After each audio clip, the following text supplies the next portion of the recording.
আচ্ছা বলুন তো আমাদের দেশে বীর শ্রেষ্ঠ খেতাবপ্রাপ্ত মুক্তিযোদ্ধার সংখ্যা কয়জন?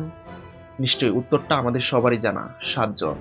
কিন্তু অষ্টম বীর শ্রেষ্ঠ হওয়ার কি কারো সুযোগ ছিল? এমন কেউ একজন কি ছিল যার নাম বীর শ্রেষ্ঠের তালিকায় সবার উপরে থাকার কথা? স্বাধীনতার ৫৪ বছরেও যার নাম চাপা পড়ে আছে গণকবরের নিচে। ১৬ নভেম্বর ১৯৭১ ভোর সকাল, ফজরে আজানের ধ্বনির সাথে সাথে ৪২ সদস্য বিশিষ্ট দাস পার্টি নৌকায় করে রওনা দেয়। কমান্ডারের উদ্দেশ্য বাহুবল মতান্তরে বানিয়াচং অভিযান।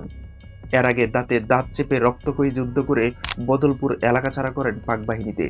কিন্তু পাক বাহিনীর নীল নকশা বোঝা খুবই মুশকিল। যাত্রাপথে দাস পার্টি কমান্ডারের নজরে পড়ে পাক বাহিনীর অত্যাচার, কয়েকজন ব্যবসায়ীকে বন্দী করে রাজাকার বাহিনীর জুলুম আর টর্চার।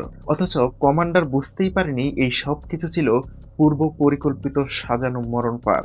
পরিস্থিতি ভয়াবহতা চিন্তা করে এক পর্যায়ে কমান্ডার তার দলকে বাঁচানোর জন্য রিট্রিট করার নির্দেশ দেন আর একটি মাত্র এলএনজি নিয়ে নিজেই কাভারিং ফায়ার শুরু করেন।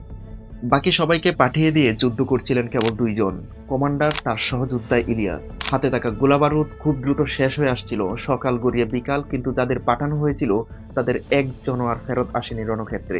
তুলে নেন মেশিন গান। এবার সে একা, বাঁচাতে হবে ইলিয়াসকে। সামনে ডানে বামে বিশাল শত্রুবহ। কি হবে এখন? কমান্ডার কি একাই সবকিছু করে ফেলতে পারবেন? বাঁচাতে পারবে কি ইলিয়াসকে? আর কেই কমান্ডার যার হওয়ার কথা ছিল অষ্টম বীরশ্রেষ্ঠ, যাকে বীরশ্রেষ্ঠ খেতাব দিয়েও কেড়ে নেওয়া হয়? তিনি সেই অসীম সাহসী আগ্রাসী কমান্ডার, বাংলার মুক্তিবাহিনীর সেই বীর গেরিলা যোদ্ধা, পাক বাহিনীর ত্রাস। স্বাধীনতার ৫৪ বছর, অথচ জগৎজ্যোতি দাসের নামটাই আজ অব্দি অনেকেই জানে না।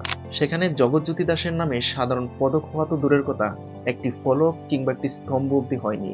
হয়েছে নামে মাত্র একটি লাইব্রেরি। নামের মতোই দেশকে আলোকিত করে নীরবে নিভৃতিতে হারিয়ে গেছেন জগৎজ্যোতি দাস, একজন বীর লড়াকু গেরিলা যোদ্ধা, সত্যিকারের এক দেশপ্রেমী, ওয়ান ম্যান আর্মি।